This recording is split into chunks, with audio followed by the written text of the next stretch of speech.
Muy buenos días para todos. Vamos a dar inicio a nuestro comité correspondiente al 4 de agosto del 2015. El día de ayer, el gerente del Banco de la República, en una presentación ya de manera, digamos, más pública, acceso a todo el mercado como tal, e incluso pues a las personas del común, ratificó lo que ya había advertido hace cerca de 2 semanas, lo que se mencionó el día viernes pasado en cuanto a que las presiones inflacionarias derivadas como de una segunda ronda de debilitamiento del peso y el fortalecimiento nuevamente del fenómeno del niño, pues digamos que son factores que comprometerían el logro de los objetivos en términos de la meta de inflación. Sin embargo, pues lo que había dicho inicialmente hace 2 semanas es que la inflación estaría levemente por encima del 4%. Lo que ya dijo el día viernes es que el equipo técnico podría tener un punto medio entre el 4 y 5%, y cuando vimos la gráfica del día de ayer, efectivamente, lo que estábamos viendo en los pronósticos del equipo técnico del Banco de la República es que la inflación no va a descender de acuerdo a la medición que ellos están haciendo durante el segundo semestre de este año, como se tenía presupuestado previamente, sino lo que va a hacer incluso es incrementarse para cerrar a niveles iguales o levemente superiores al 4,5%. ¿Y esto por qué? Pues por lo que explicábamos previamente, desde el mes de julio hemos tenido un recrudecimiento del debilitamiento del peso y también pues se ha acelerado las condiciones o el tema del fenómeno del niño en las últimas semanas. Entonces, digamos que ambos factores desviarían esos objetivos que se tenían previamente, postergarían entonces el descenso de la inflación a niveles iguales o inferiores al 4% ya hasta el año 2016.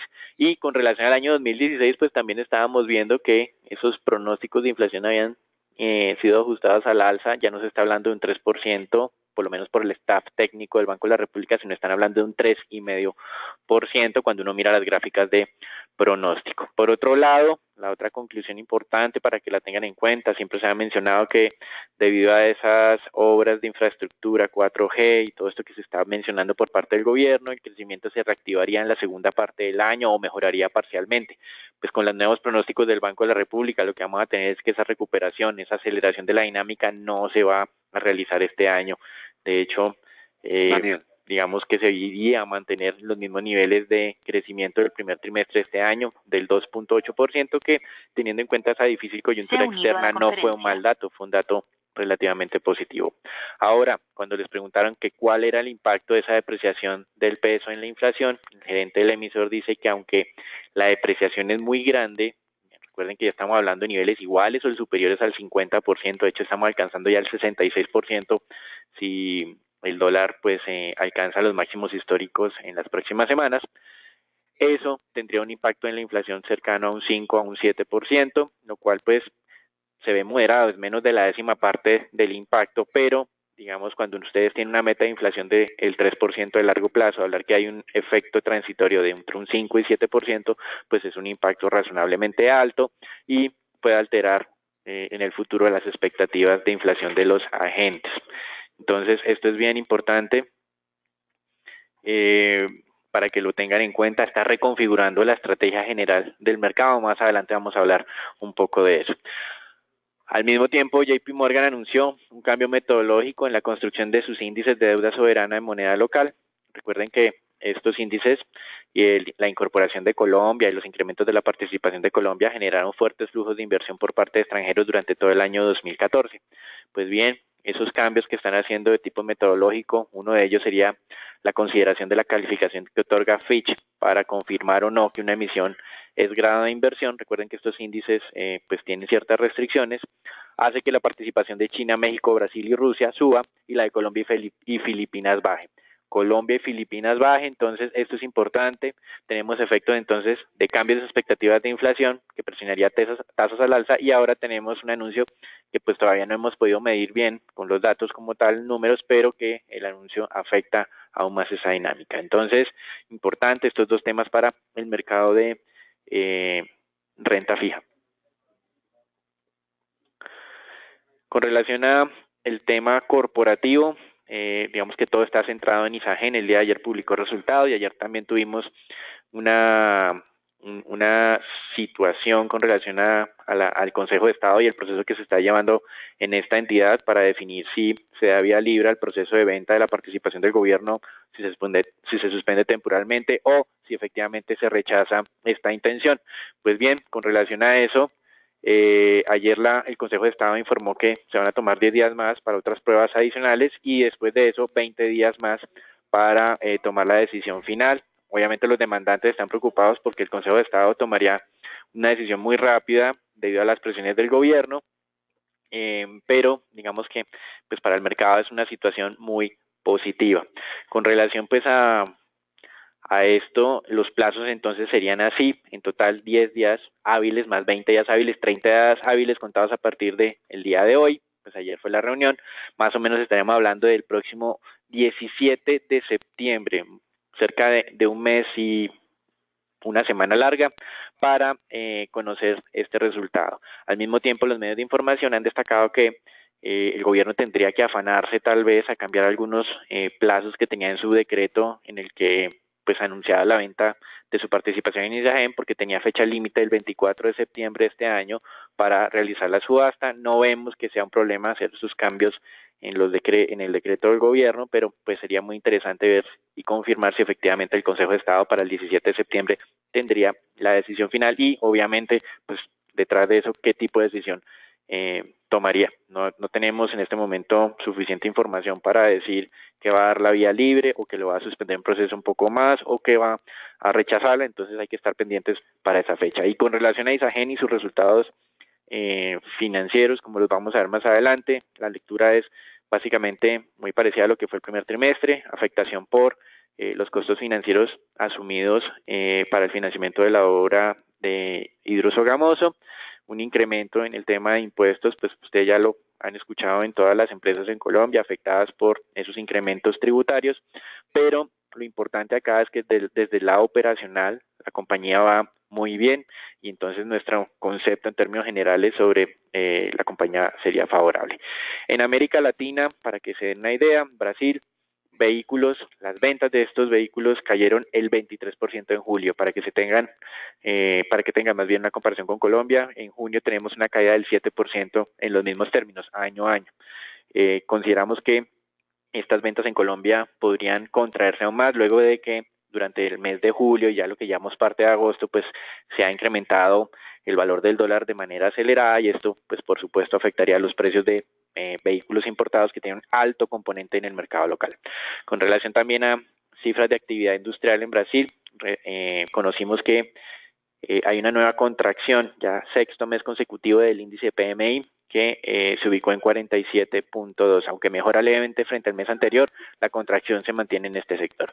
Y de manera oficial ya se considera que Puerto Rico está en default, y tras 8 años de recesión, pues el gobierno finalmente no tuvo con qué honrar una deuda con una entidad pública y de esta manera pues se ha declarado ya de manera oficial el incumplimiento de este país. Recuerden que Puerto Rico tiene un peso de la deuda superior al tamaño de su economía, que pues hace muy difícil el cumplimiento de sus obligaciones a futuro. Con relación a México, y esto es muy parecido a lo que estaba mencionando acá el Banco de la República, los empresarios ya empezaron a advertir que van a trasladar los costos de la depreciación de su moneda al consumidor final, pues ya no podían absorberlo más, pues aparentemente sus márgenes se estaban comprimiendo mucho. Entonces, digamos que eso es una advertencia interesante y está en línea con las recomendaciones que ha realizado o con las advertencias que han realizado también los mismos integrantes del Banco Central de México, que en caso de ver efectos nocivos por la depreciación de su moneda, pues tomarían decisiones de incrementar la tasa de interés.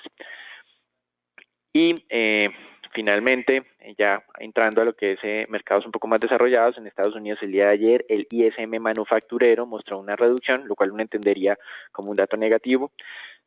Sin embargo, cuando ustedes se meten a los componentes de ese indicador, ve que lo que cayó fue el tema de inventarios, porque los nuevos pedidos a las fábricas están repuntando a máximos de los últimos 7 meses. Por supuesto, el sector hidrocarburos continúa pesando en el deterioro del sector industrial como tal. Ayer, un tema que pues moderaría de manera parcial la expectativa de crecimiento del sector inmobiliario. Se observó un crecimiento en los gastos de construcción en el mes de junio, pero a un menor ritmo encontrado o registrado en los últimos 5 meses. En Rusia, una advertencia que hizo el Fondo Monetario Internacional debido a las sanciones que Occidente le impuso a este país. Considera que tendría un peso cercano a 9 puntos del PIB. Sin embargo, pues se está destacando ya que aparentemente la recesión por la que estaba atravesando Rusia, digamos que se estaría, digamos, ya teniendo su peor momento, o que ya habríamos visto el peor momento de esa recesión y que la economía estaría empezando ya a estabilizarse. En Europa, anuncios interesantes, el primero de ellos por parte de Grecia. El gobierno griego considera que alcanzarán el acuerdo para el tercer rescate el 18 de agosto de 2015, es decir, en las próximas 2 semanas. Y pues ayer, en horas de la tarde, se tenía información de que ya Grecia y sus acreedores habían alcanzado acuerdos en el difícil tema pensional, en lo que pues digamos que es un buen anuncio, teniendo en cuenta que ha sido uno de los temas que más ha complicado las negociaciones en los últimos meses. Tomaron la decisión de no afectar a los que ya están pensionados desde junio de 2015, pero pues por lo menos van a hacer algo de ahí en adelante. En datos económicos positivos europeos tenemos una mejora adicional en el mercado laboral español, y en los negativos Standard & Poor's decidió reducir la perspectiva de la Unión Europea negativa, aunque mantuvo la calificación en AA+. La razón fue básicamente que los costos que van a incurrir para financiar un plan de inversión denominado Juncker, pues por la persona que lo ha venido liderando, pues tendría afectación importante en esa calificación de la Unión Europea como tal. En Colombia, como manifestamos, pues ya fue conocido hoy el dato de venta de vehículos con un retroceso del 7% frente al año anterior, y en Estados Unidos estamos esperando a las 9 de la mañana la cifra de órdenes de fábricas. Con relación a la dinámica del mercado accionario, tenemos digamos una relativa estabilidad, aunque estamos viendo un mapa mayoritariamente negativo en los mercados desarrollados. ¿Por qué hablamos de relativa estabilidad? Pues porque el día de ayer fue una jornada, digamos, en términos generales muy negativa, y hoy pues está, digamos, un avance a la baja un poco más moderado. Para destacar, continuamos con la volatilidad en el mercado chino. Esta vez subió el 3.7%, es su mayor incremento desde el 10 de julio en una sola jornada. Sin embargo, pues como ha sido característico desde las últimas semanas, esto no quiere decir en nuestro concepto todavía que se pueda hablar de estabilización de este mercado, y de hecho el día de ayer compartimos con ustedes nuestro último reporte de múltiplos, en el que estábamos mirando pues también el mercado chino frente al mundo, y observábamos que continúa negociándose con un premio frente a su histórico de los últimos 5 años. Entonces no es raro ver estas correcciones, lo preocupante es la velocidad con la que se están percibiendo.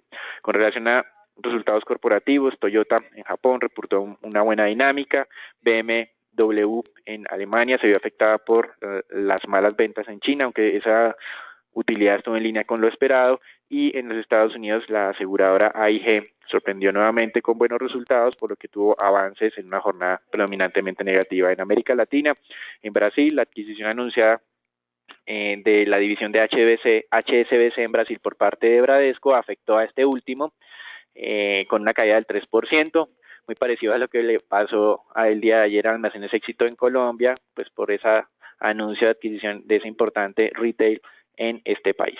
Aparentemente, pues el mercado no está recibiendo de buena forma las adquisiciones que se están realizando con objetivos en la economía brasileña, pues básicamente por el mal momento que atraviesa este país en un periodo de recesión. Eso es todo por ahora, los dejamos con Agustín.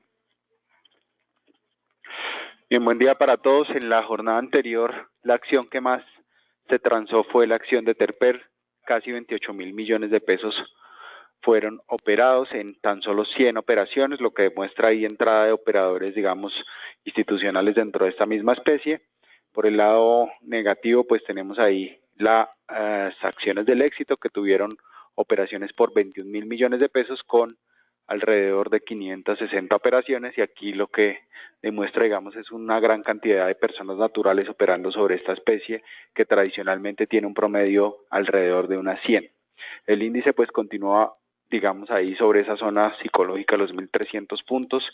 Importante destacar las correcciones que se están presentando en el mercado internacional. Entonces, digamos que con esta ruptura a los 1.300 a la baja, todavía hay que mantener mucha cautela. Les recuerdo, el día de ayer únicamente Banco de Bogotá y Bancolombia fueron las especies que transaron, digamos, de manera con variaciones positivas. El resto, todas las acciones que transan o que hacen parte del índice tuvieron variaciones negativas, pues principalmente Éxito, Pacific Rubiales, Semargos y Ecopetrol con variaciones superiores al 2 y 3% y Éxito que cayó cerca del 11%. Lo que tiene que ver con el ETF, pues el día de ayer, aunque aquí en la gráfica no aparece, digamos, la variación porque no han reportado, digamos que la valorización debería estar sobre los 13.150 puntos, también muy en línea con esa variación negativa de nuestro índice de 1,4%.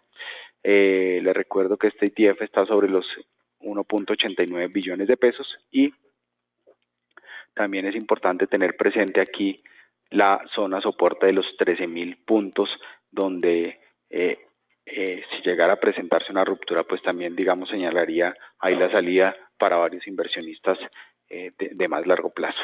La acción que más subió ayer fue Banco de Bogotá, y aquí importante destacar sobre esta parte baja del canal, no solamente que lo ha venido respetando ese canal levemente alcista, sino también esta zona psicológica de los 60.000 pesos.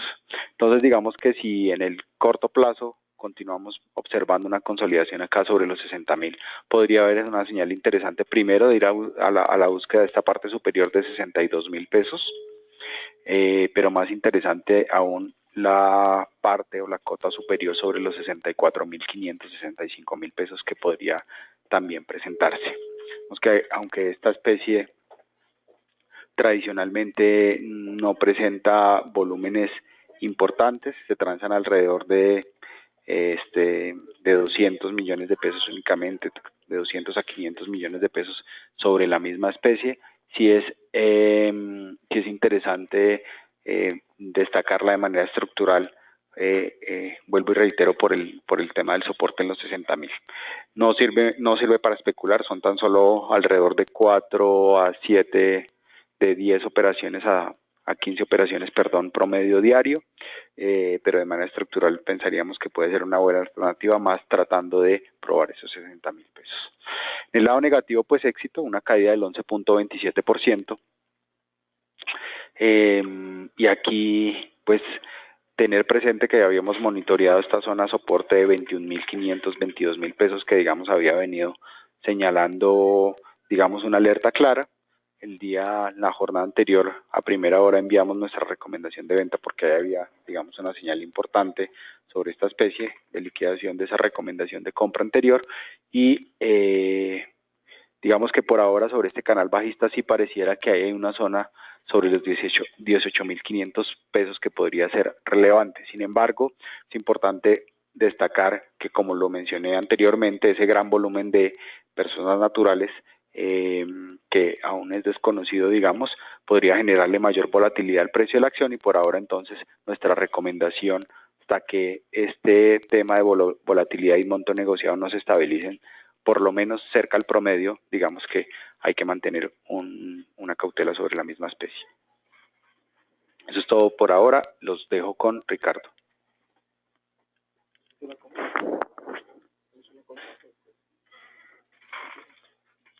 Buenos días. En información relevante para emisores tenemos la entrega de resultados por parte de Isagen, donde destacamos un sólido resultado operacional. Aquí observamos un incremento en los ingresos del 7%, que se ven explicados y se ven impulsados principalmente por un incremento en las transacciones de bolsa, que se incrementaron un 90%, y un incremento en los contratos nacionales del 7%. Además, la compañía presentó una importante reducción de costos. Los costos operacionales de la compañía se redujeron un 26,4%, impulsados también por la eficiencia de las ventas que se hicieron en bolsa, donde se registró un menor costo del 65%. Por tanto, esto nos llevó, digamos que a un sorprendente resultado operacional, donde vemos que la utilidad operacional se incrementó en un 180,1%. Sin embargo, este sólido resultado operacional se vio contrarrestado por los efectos no operacionales de la compañía, un incremento del 707% en gastos financieros, explicados principalmente por la adquisición de una deuda para la financiación de Sogamoso, en en el cual los costos por intereses ascendieron a los 163.000 millones de pesos colombianos, y en el segundo lugar también se ve afectado por un incremento en los impuestos explicados por una mayor provisión del impuesto de renta. Finalmente, a pesar de estos incrementos en los gastos no operacionales, la compañía presentó una utilidad neta de 115.175 millones de pesos colombianos, lo que representa un incremento del casi 41% en comparación con el trimestre del año anterior. Debido a su sólido desempeño operacional y al incremento de sus márgenes de rentabilidad, incluido el margen neto, damos una lectura positiva a estos resultados. Aquí también mencionarles que Davivienda ha anunciado a través de, en relación con el inversionista, que sus resultados han sido aplazados para la tercera semana de agosto. Eso es todo por ahora, que los dejo con Agustín. En un día de correcciones, digamos a nivel mundial, bien interesante en lo que tiene que ver con el mercado de monedas y commodities. Aquí vemos el dólar retrocediendo 0.19% a nivel mundial. Les recuerdo, el rublo ruso y el dólar australiano eran de las monedas más golpeadas durante la jornada anterior, y aquí digamos que varios comentarios de analistas de diferentes bancos a nivel mundial esta mañana han generado en lo que tiene que ver, con esa fuerte valorización del dólar durante las últimas semanas, y que ya pareciera estar en un nivel de sobrecompra, pues ha generado que algunos inversionistas opten por empezar a tomar utilidades y estén o prefieran estar ahí muy a la expectativa de, digamos, que se concrete la negociación que tiene que ver con Grecia y el Eurogrupo, y en la mañana de hoy los datos que van a ser conocidos hacia las 9 de la mañana en Estados Unidos en lo que tiene que ver con fábricas. El euro entonces se mantiene ahí respetando la zona de 1.10, digamos, se está transando sobre ese rango 1.09 a 1.11. Por ahora muy seguramente lo que vamos a observar es baja volatilidad, reitero, hasta las 9 de la mañana, donde se dará a conocer este dato que pareciera ser el más importante de la jornada y que podrá indicar entonces si el mercado continúa con esta corrección del dólar frente a las principales divisas, o por el contrario empieza a tomar fuerza estructural o continúa con la tendencia estructural de fortalecimiento.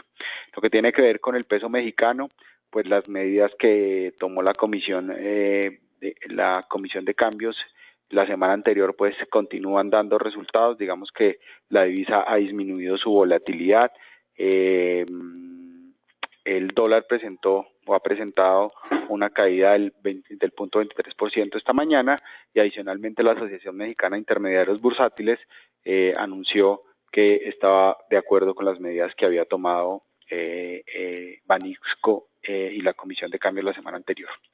Lo que tiene que ver con el peso colombiano, pues un volumen bien bajo comparado contra el promedio actual de 1.000 millones de dólares. Tan solo 700 millones de dólares fueron transados en la jornada anterior, eso sí, con una alta volatilidad. El rango observado fue entre 2.880 a 2.924 pesos. Y aquí, para destacar la curva forward del peso dólar, que continúa sobre la zona de los 20 pesos. Les recuerdo, ese rango histórico ha estado entre 15 y 30 pesos, y digamos que esa curva tan plana pareciera no reflejar la expectativa de mayor fortalecimiento de la divisa en el largo plazo en los operadores. Por ahora pues esperamos, al igual que el resto del mercado, una corrección que ya la estamos observando. El dólar está transando sobre los 1.910, digamos que el rango ahí podría ser entre 1.900 a 1.940, digamos, sin presentarse una alta volatilidad, reitero, hasta las 9 de la mañana. Lo que tiene que ver con el mercado mundial de petróleo, pues las acciones amanecen con unas correcciones levemente bajistas, más impulsadas también por ese comportamiento levemente negativo que están presentando las bolsas a nivel mundial. Aquí importante destacar varios datos relevantes en lo que tiene que ver con las plataformas activas. Pues les recuerdo que hace un par de semanas habíamos observado que ese número había empezado a reflejar un número positivo, es decir, mayor incremento de potencial oferta hacia el futuro en Estados Unidos. Esta semana se presentó una variación de 5 plataformas, nuevamente esta variación positiva. Adicionalmente, pues después de que el Brent rompió esta madrugada los $50 el barril, varios operadores, al igual que en lo que se estaba presentando en el dólar frente a las principales divisas, pues estaban mencionando que esa caída ya y la ruptura del Brent de los $50 era totalmente excesiva, y esto ha generado digamos un leve comportamiento alcista, donde los operadores que habían tomado posiciones cortas la semana anterior, como lo vimos en el reporte de Nueva York, están empezando, digamos, a tomar esas utilidades de posiciones cortas, porque el nivel de $45, digamos, todavía continúa siendo bien fuerte, y les recuerdo, ese objetivo lo planteamos desde hace ya cerca de 2 meses, cuando esperamos que el precio del crudo llegara a los $45 el barril. Adicionalmente, pues se dieron a conocer datos importantes. Los inventarios de crudo en Estados Unidos para esta época del año continúan por encima de los 95 millones de barril del promedio de los últimos 5 años. Les recuerdo, el mes anterior ese promedio estaba por encima de los 100 millones de barriles, y adicionalmente se conoció que los suministros de petróleo en Estados Unidos cayeron alrededor de 460 millones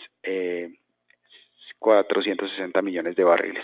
El día de mañana va a ser publicado el dato de variación de inventarios de petróleo, que se dará a conocer a las 9:30 de la mañana, y de manera preliminar se espera una variación negativa de 1.63 millones de barriles. Al respecto, pues mañana a primera hora, como ya es tradición, les estaremos mencionando nuestra expectativa al respecto de este movimiento. Eso es todo por hoy. Feliz día para todos. Los dejo con Daniel. Bueno, el mercado de renta fija, estamos teniendo hoy una apertura nuevamente un poco negativa, parecida a la de ayer. Sin embargo, ayer el mercado terminó valorizándose en términos generales, a diferencia pues de lo que ustedes vieron en el tema colombiano. A pesar de los datos en Estados Unidos un poco más débiles, como fue el ISM manufacturero, los gastos de construcción de vivienda, y también de que el viernes pasado tuvimos temas de confianza del consumidor y de costos laborales un poco por debajo de esa dinámica, la idea de que la Reserva Federal puede incrementar la tasa de referencia por primera vez desde que estalló la crisis en septiembre del 2015 se ha mantenido dentro de los analistas. Y en Colombia, pues el tema de la inflación y ese nuevo anuncio que recibimos ayer de la modificación en la metodología de JP Morgan,